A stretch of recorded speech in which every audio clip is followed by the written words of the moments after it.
Para se të fillojmë me videon, do ju ftoja të abonoheshit në kanalin ton Thënie për Jetën dhe të klikoni si përziles për të marrë njoftimet e videove tona më të reja. Faleminderit. Nuk do të harxhoni më lek. Llumi i kafes ju shpëton jetën. Kafeja është një pije nga më të konsumuarat në botë sipas statistikave të fundit.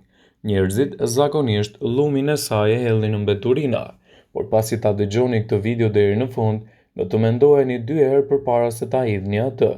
Llumi i kafes ka shumë përdorime praktike si në shtëpi ashtu në kopësht, madje mund të ndihmojë edhe për shëndetin e lëkurës. Në këtë video, sipas Brightside, do të listojmë disa nga përdorimet edhe mënyrat kreative të përdorimit të llumit të kafes. Atë mund ta përdorni për të pleruar kopshtin tuaj. Ata që kanë në kopësht, por edhe ata që kanë në balkonin e tyre vazo me lule, e dinë që pleu jo gjithmonë është i pasur me vlera të nevojshme.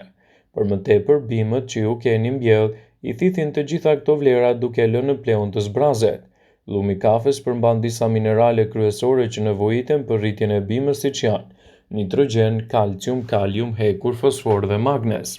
Gjithashtu llumi i kafes thithet dhe metale të dëmshme që mund të kompromentojnë në pleun. Për më tepër, llumi i kafes tërheq edhe krimbat e tokës, të cilat janë të nevojshëm për ajrosjen e kopshtit tuaj. Nëse nuk dini si ta përdorni, është shumë e thjeshtë.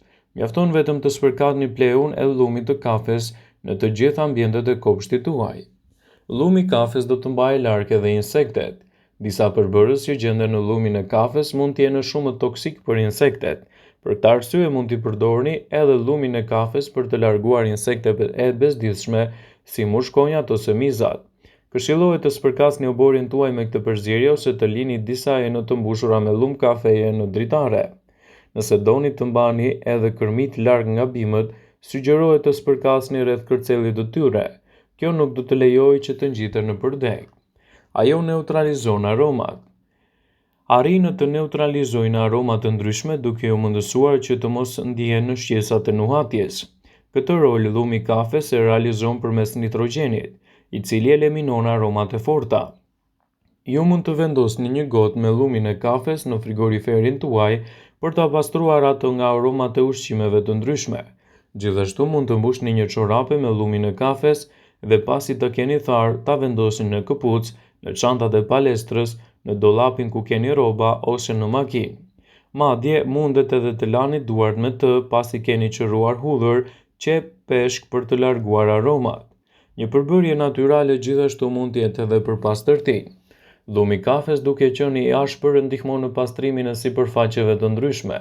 Përveç se pastron ato dhe disinfekton në saj të vlerave antibakteriale që ka, sugjerohet që ju ta përdorni llumin e kafes për të pastruar lavamanin, shobën, madje edhe enët e gatimit. Por sigurohuni që t'i shplani me ujë të bollshëm pasi ta keni përdorur. Trajton rrafët poshtë syve. Lëkura afër syve është vendi i parë ku shfaqen edhe shenjat e para të plakjes. Shumë faktorë ndikojnë në formimin e rrafëve të zinj dhe të fryrë poshtë syve, përfshirë edhe qarkullimin e pamjaftueshëm të gjakut. Llumi i kafes është një zgjidhje premtuese pasi është i pasur me antioksidant dhe me kafeinë. Ai mundëson uljen e inflamacionit dhe hindjen. Përmes antioksidantëve lufton radikalet e lira dhe parandalon krijimin e rrullave. Mjafton vetëm të shtoni pak ujë dhe pak vaj ulliri në llumin e kafes duke formuar një pastë. Aplikoni në zonën e syve dhe e lini për 10 minuta. Përpara se ta shplani, mund ta përsërisni këtë procedurë çdo ditë dhe rezultatet që do të merrni janë vërtet të larmishme. Llumi i kafes mund të ofrojë një zgjidhje efektive kundër problemit të celulitit. Nëse keni përdorur ndonjëherë një produkt të blerë në dyqan që ndihmon në reduktimin e celulitit, mund të keni vënë re se kafeina është përbërësi kryesor. Por nëse doni të përgatisni një krem anticelulit në shtëpi, mjafton të përzieni pak vaj me mbetjet e kafes për të formuar një pastë me të cilën do të fërkoni lëkurën. E përdorni rregullisht brenda një kohe të shkurtër dhe do të shikoni përmirësimet. Ai është një zgjidhje shumë i mirë edhe për shkëlqimin e flokut. Për flokë të errët, mbetjet e kafes mund t'i kthejnë flokët në shkëlqim dhe forcën e munguar. Para se të lani flokët me shampo, hidhni në flokën tuaj të lagur mbetjet e kafes që keni mbledhur për disa ditë. E aplikoni direkt në skalp dhe masazhoni rrënjën e flokut për disa minuta. Më pas e normalizoni duke e bëra të me një shpëlarje të butë dhe volumi flokut tuaj do të jetë unikal. Jepni dritë çerrës suaj. Përzieni pak vaj ulliri me mbetjet e kafes pra me lumin e kafes dhe masën e përfituar e aplikoni në lëkurë me lëvizje rrethore në zonën poshtë të syve. Kështu do të rifreskoni lëkurën tuaj. Lumi i kafes do të neutralizojë aromat. Mbajtja e një filxhani me mbetje të kafes në frigorifer do të ndihmojë për të neutralizuar aroma të ndryshme. Ushqen lulet. Lumi i kafes mund të veprojë si një pleë shumë i mirë për lulet pasi do të sigurojë edhe lëndët ushqyese si azoti dhe kaliumi. E përdorni atë për të ndihmuar që bimët tuaja të rriten më mirë.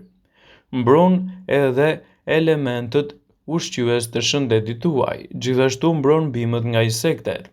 Nëse keni probleme në kopshtin tuaj nga milingonat ose kërmit, përhapni pak mbetje pra lumin e kafes në kopshtin tuaj.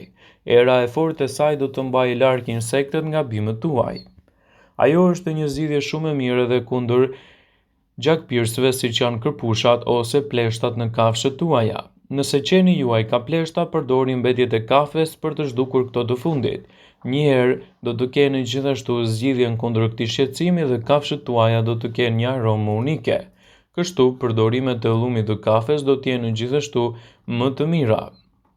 Llumi i kafes mund të përdoret edhe për bimët dhe për lulet. Nëse doni më shumë gjelbërim, atëherë përdorni padyshim llumin e kafes në lulet tuaja për të shmangur dëmtimin e tyre. Mos e hidhni asnjëherë llumin e kafes që bëni kryesisht në shtëpi.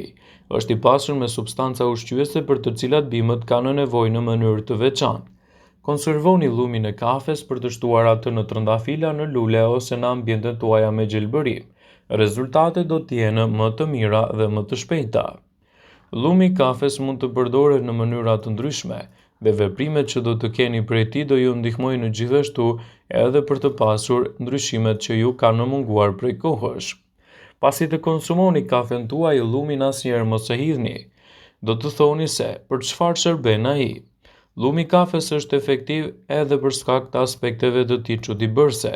Ai shërben si një komponent në përgatitjen e dheut. Një tjetër përdorim i shpeshtë i llumit të kafes është pleu organik.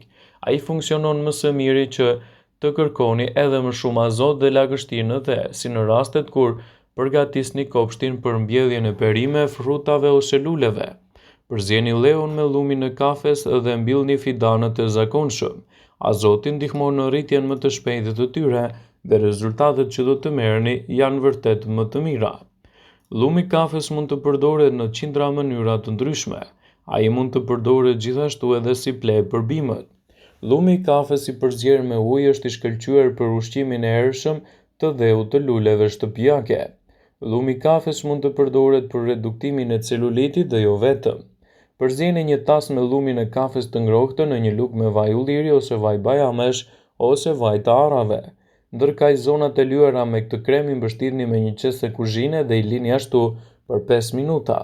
Pasi të keni hequr qesen, e qetësoni duke bërë një dush të ngrohtë. Përsëriteni këtë procedurë të paktën 2 herë në javë dhe rezultatet do të jenë më të mira. Një tjetër alternativë shumë e mirë është edhe peeling. Përzieni llumin e kafes me mjaltë dhe bëni peeling, i cili mund të përdoret në trup, në fytyrë, në lëkurën tuaj ta bëjë më të bukur dhe t'i jap shkëlqim. Gjithashtu është i shkëlqyer kundër celulitit, patjetër që duhet ta provoni. Llumin e kafes mund ta përdorni si maskë për flokun. Fërkoni llumin në flok përpara se të bëni edhe një larje me shampo dhe e lini të qëndrojë dhe më pas i lani ato me ujë të bollshëm. Gjithashtu, maska me sodë buke dhe me llumin e kafes mund të përdoret për të pasur flokun më të shëndetshëm dhe me jetë më të mirë. Gjithashtu, llumi i kafes mund të përdoret si një aromatizues i frigoriferit për të larguar edhe erërat e këqija të tij. Vëmendje: ju bëj me dije se informacionet në këtë video kanë për qëllim që të informojnë dhe të mos zëvendësojnë në besimet ose atë që ju mendoni. Informacionet në këtë video kanë arsye vetëm plotësimi dhe informimi dhe asgjë më shumë. Ju bëj me dije se pasi ta dëgjonit këtë video do ju ftoja t'i bënit like dhe ta shpërndanit atë në profilin tuaj në mënyrë që të informohen dhe miqtë e tu.